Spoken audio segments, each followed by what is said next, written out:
ओम नमः शिवाय। प्रिय दर्शकों, इस वीडियो में हम शुक्रदेव के अस्त होने के परिणाम को लेकर के उपस्थित हैं, जो सभी लग्नों और सभी राशियों पर प्रभावी रहेगा।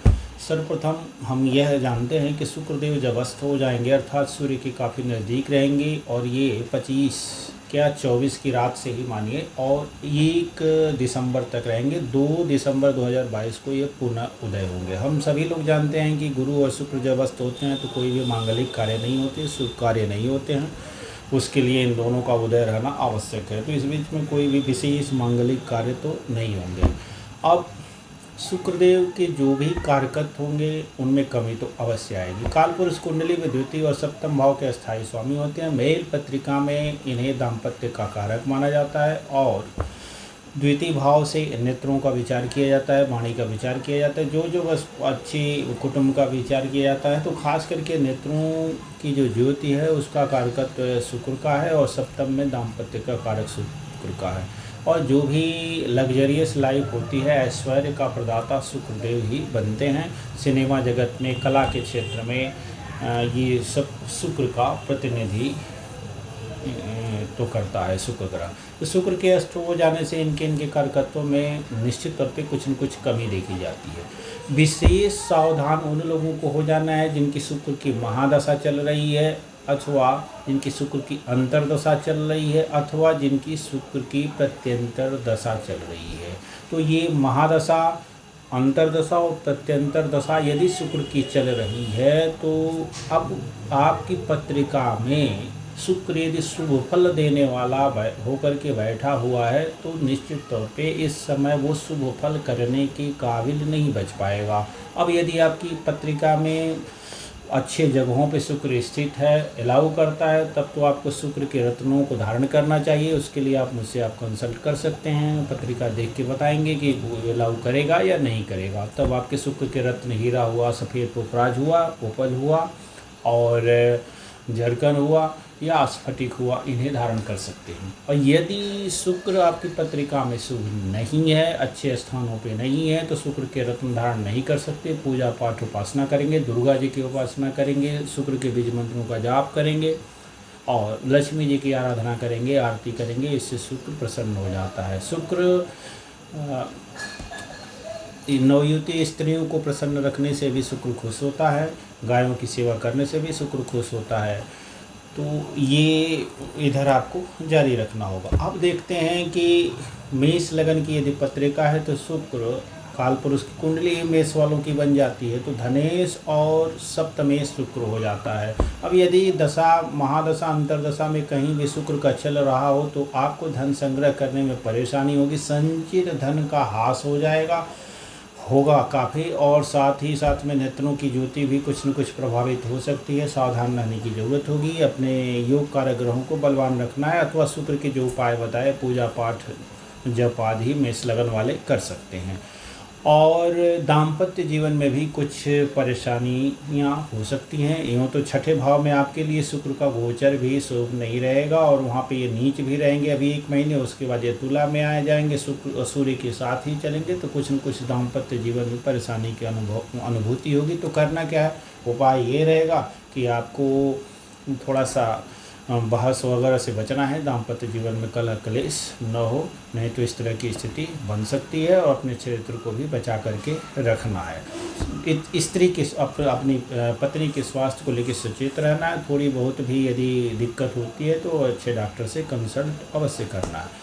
दूसरी राशि बनती है वृषभ राशि। वृषभ राशि के लिए शुक्रदेव लगने से ही हो जाते हैं, और आपके लिए शुक्रदेव का अस्त हो जाना कतई शुभ नहीं है। आपके हेल्थ में दिक्कत आ सकती है। साथ ही साथ यदि आपका कार्य ज्योतिष का क्षेत्र है तो उसमें गिरावट आएगी, और साथ ही साथ यदि बीमा आदि के क्षेत्र में आप कार्य करते हैं तो वहाँ से भी परेशानियाँ होंगी। पिता के स्वास्थ्य में आदि में भी कुछ परेशानी हो सकती है, दिक्कत हो सकती है आपको। यदि शुक्र ठीक ठाक जगहों पर बैठा हुआ है तो आपको शुक्र को रत्न धारण करके भी इस पीरियड में बलवान रख करके इसके कुप्रभावों से बचना चाहिए, अन्यथा परेशानियां कुछ न कुछ अवश्य होंगी। अब यदि शुक्र की दशा, अंतर्दशा या प्रत्यंतर दशा चल ही रही है तो विशेष सावधानी अपेक्षित है, अन्यथा आपके स्वयं के बीमार होने की संभावना रहेगी। सावधान रहिएगा। शुक्र के जो पहले अभी उपाय बताए उन्हें अवश्य करिए। तीसरी राशि है मिथुन राशि। मिथुन राशि के लिए शुक्र स्वामित्व तो रखते हैं द्वादश भाव की, और मूल त्रिकोण राशि इनकी तुला पड़ती है पंचम भाव में, अर्थात पंचमेश, संतान भाव के स्वामी, निवेश के स्वामी और साथ में व्यय के भी स्वामी होते हैं। इनके विदेश भाव के स्वामी होते हैं। इस भाव में शुक्रदेव की ये जो अस्त की स्थिति रहेगी, ये संतान के स्वास्थ्य को लेकर सावधान रहना है। बहुत बड़ा निवेश नहीं करना है। निवेश करना है तो 10 बार सोच लेना है, अन्यथा निवेश में हानि हो जाएगी। और थोड़ी बहुत भी संतति को कष्ट होता है तो उसको लेकर के डॉक्टर के पास उचित चिकित्सा के लिए अवश्य लेकर के जाना है। उपाय के तौर पे वही है जो पहले बताए गए कि शुक्रदेव के पूजा पाठ, मंत्र जप, आरती, ध्यान कर सकते हैं। शुक्रदेव ठीक ठाक स्थिति में बैठे हैं तो मिथुन लग्न वाले शुक्र के रत्नों को धारण भी कर सकते हैं। डिस्क्रिप्शन में शुक्र के कौन कौन से रत्न हैं अलग अलग वो बताया गया है, और सामान्य ये भी बताया गया है कि कहाँ कहाँ किन किन लग्नों में शुक्र स्थित हो तो शुक्र के रत्न धारण करना चाहिए, लेकिन वो भी जनरल है। पत्रिका देखने के बाद ही विशेष फल कथन हो सकता है कि हाँ आपको शुक्र के रत्न धारण करना चाहिए या नहीं। चौथा जो लग्न है या राशि है वो है कर्क। कर्क के लिए शुक्र लाभेश बनते हैं, बाधक ग्रह भी बनते हैं, परंतु चतुर्थेश और लाभेश होने के साथ साथ एक बहुत ही लाभदायक ग्रह बन जाते हैं। तो शुक्रदेव के अस्त होने से माता के स्वास्थ्य में परेशानी हो सकती है, सुख की अनुभूति नहीं होगी, लाभ की परेशानी रहेगी, पदोन्नति यदि चाहते हैं तो वहाँ भी कुछ न कुछ बाधाजनक स्थिति बनी रह सकती है। उसके लिए आपको दुर्गा जी की आराधना करनी चाहिए, शुक्र के बीज मंत्रों का ध्यान करना चाहिए, जप करना चाहिए, इससे विशेष फल प्राप्त होगा। लक्ष्मी जी की पूजा उपासना करने से भी शुक्र बलवान होता है और इसके शुभ फलों में वृद्धि होती है। पांचवी राशि है सिंह राशि। सिंह राशि के लिए ये बन जाते हैं दशमेश हो जाते हैं, और साथ में इनकी मूल त्रिकोण राशि तुला पड़ जाती है पराक्रम भाव में, तृतीय भाव के। तो इस संबंध में भाई बहनों से कुछ न कुछ कटुता अनुभूति हो सकती है, भाई बहनों से मतभेद हो सकते हैं, भाई बहनों के स्वास्थ्य में कमी आ सकती है, उनको कोई न कोई परेशानी हो सकती है, अपने अंदर बल की कमी महसूस हो सकती है, साथ ही पदोन्नति बाधित रहेगी, यश प्रतिष्ठा नहीं मिल पाएगी, कुछ न कुछ अपमानजनक स्थितियां हो सकती हैं, कार्य स्थल पे कुछ न कुछ परेशानी हो सकती है। नए जातक जो नौकरी परीक्षा आदि नौकरी आदि के लिए प्रयासरत हैं उन्हें अधिक प्रयास करना पड़ेगा, तो उनके लिए भी दुर्गा जी की आराधना या लक्ष्मी जी की आराधना विशेष फलदायी साबित होगी। नवरात्र आ रहा है, विशेष आप जो है पूजा पाठ अवश्य करें जिससे आपका शुक्र मजबूत हो और शुक्र से आने वाली जो बाधाएं हैं वो दूर हो। अगली राशि है कन्या राशि, और कन्या राशि में आकर ये यहाँ नीच भी होते हैं, बीच में अस्त भी रहेंगे, लग्न भी ही रहेंगे। आपके लिए सप्तमें द्वितीय भाव अर्थात मूल त्रिकोण राशि तुला इनकी द्वितीय भाव में पड़ती है। मारक होते हुए भी मारक ये नहीं होते, क्योंकि ये कन्या लग्न बुध जो स्वामी होता है उसके ये मित्र हो जाते हैं और भाग्य भाव के स्वामी हो जाते हैं। चूँकि एक राशि त्रिकोण में पड़ जाती है इसलिए मार्कत्व का दोष इन्हें नहीं लगता, लग्न इसके मित्र हैं, परम योगकारी ग्रह बन जाते हैं। लग्न में ही कुछ दिनों तक 1 महीना रहेंगे नीच और अस्त होके, और 1 महीना अपने द्वितीय भाव में। तो यहाँ पे अभी बताना भूल गए कि नीचता भंग होगी, क्योंकि 1 महीने जब ये कन्या में नीच के होंगे उस समय तो ये बुध के साथ रहेंगे, नीचत्व भंग होगा, नीच भंग राजयोग की प्राप्ति होगी। और कन्या लग्न वालों के लिए अभी जैसे ये द्वादश में थे तो जितना शुभ फल बताया जाता है उससे अधिक शुभ फल की अनुभूति लग्न में आ जाने से नीच भंग राजयोग हो जाने के कारण होगी। तो कन्या लग्न वालों को शुक्र के नीच हो जाने से बहुत डरने की ज़रूरत नहीं रहेगी। हाँ, पत्नी के स्वास्थ्य में थोड़ी बहुत दिक्कत आ सकती है, जीवन साथी के स्वास्थ्य में परेशानी हो सकती है। मेल जातक है तो महिला जाति का है तो उसे अपने संचित धन को बचा के रखना होगा। ये तो पुरुष जातकों को भी अपने संचित धन को बचा के रखना होगा। अपने ऊपर धन खर्च हो सकता है, बीमारी आदि पे भी खर्च हो सकता है। चूँकि लग्न में नीच के हैं, यदि पहले से कोई परेशानी आ रही है और आपका बुध भी ठीक ठाक नहीं है आपकी व्यक्तिगत कुंडली में, जन्म मांग चक्र में, तो इस समय लग्न से संबंधित अर्थात ईश्वर से संबंधित, न्यूरो से संबंधित बीमारियां भी हो सकती हैं, गुप्त रोग भी हो सकते हैं। साथ में पिताजी के स्वास्थ्य में परेशानी हो सकती है, पिताजी यदि वृद्ध हैं तो देश काल परिस्थिति के अनुसार ये फलादेश ऐसे ही बदलता रहता है, आप जानते ही है। भाग्य की हानि समझेंगे, भाग्य का उचित साथ मिलता हुआ नहीं दिखेगा। परंतु यदि शुक्र ठीक ठाक की स्थिति में आपकी मूल कुंडली में बैठा हुआ है तो शुक्र के रत्नों को यहाँ धारण करके रखेंगे तो विशेष फल होगा। अब आप कहिएगा शुक्र नीच है, तो भी हाँ नीच है, लेकिन केंद्र स्थान में है, नीच तो भंग है, नीच भंग राजयोग है, इसलिए शुक्र के रत्नों को धारण करके विशेष लाभ ले सकते हैं। चूँकि वो सूर्य से अस्त है इसलिए भी, अदरवाइज परेशानियां सूर्य के कारण जो है ना विशेष रहेंगी इधर। अब अगली राशि है तुला। तुला में ये अभी तो अपने से द्वादश रहेंगे और 1 महीना द्वादश रहेंगे, उसके बाद तुला में आएंगे। जो द्वादश में नीचे ये रहेंगे और वहाँ पे बुध के साथ रहेंगे तो वहाँ पे हेल्थ की विशेष प्रॉब्लम समझी जानी चाहिए, क्योंकि अपने से 12 में जा रहे हैं तो स्वास्थ्य को लेकर विशेष सावधान रहना है। दूसरा, खर्चे भी होंगे, हॉस्पिटल आदि में जाएंगे, कोर्ट केस कचहरी होगी, वहाँ भी खर्चे आदि होंगे और सावधान रहने की ज़रूरत रहेगी, नहीं तो मुकदमा हार भी सकते हैं। और साथ में जो वृद्ध जातक होंगे इनकी मृत्यु भी हो सकती है, मोक्ष भी हो सकता है। साथ में अष्टमेश भी बनते हैं तुला के लिए, तो बीमा आदि से जो धन होगा उसके उचित लाभ की आशा नहीं की जा सकती है और मतलब उसमें देरी की बात कहेंगे। और विपरीत राजयोग की बात, लेकिन लग्नेश होकर के गए हैं तो इसलिए विपरीत राजयोग की बात नहीं है। तुला लग्न वाले या तुला राशि वाले थोड़ा सावधान रहेंगे। इनको यदि मूल कुंडली में शुक्र ठीक ठाक है तो शुक्र के रत्न अवश्य धारण किए रहना चाहिए, और नहीं तो शुक्र के बीज मंत्रों का जाप करने से शुक्र बलवान होगा, दुर्गा जी की आराधना करने से शुक्र बलवान होगा। अब आगे सिर्फ बताते हैं वृश्चिक में। तो वृश्चिक के लिए शुक्र जो है सप्तमेश हो जाते हैं और साथ में द्वादशेश हो जाते हैं, अर्थात मारक ग्रह बन जाते हैं वृश्चिक लग्न वालों के लिए। और इनका अस्त होना दाम्पत्य जीवन में खटपट ले आ सकता है, परेशानी ले आ सकता है, जीवन साथी में से मतभेद करा सकता है, अलगाव करा सकता है, जीवन साथी बीमार पड़ सकता है, उससे कुछ न कुछ परेशानियां अवश्य आपको आएगी। व्यापार करते हैं तो साझेदारों से भी परेशानी आ सकती है, तो इन सभी से बचना है। यात्राएं करनी पड़ सकती हैं, यात्राओं से कष्ट की अनुभूति हो सकती है। तो दुर्गा वही उपाय तो सबके लिए एक ही है, दुर्गा जी की आराधना, लक्ष्मी जी की आराधना, इसके बीज मंत्रों का जप। यहाँ आप रत्न धारण साधारणतया क्या अधिकतर 80-90% पोजीशंस में इसके रत्न धारण नहीं कर सकते हैं।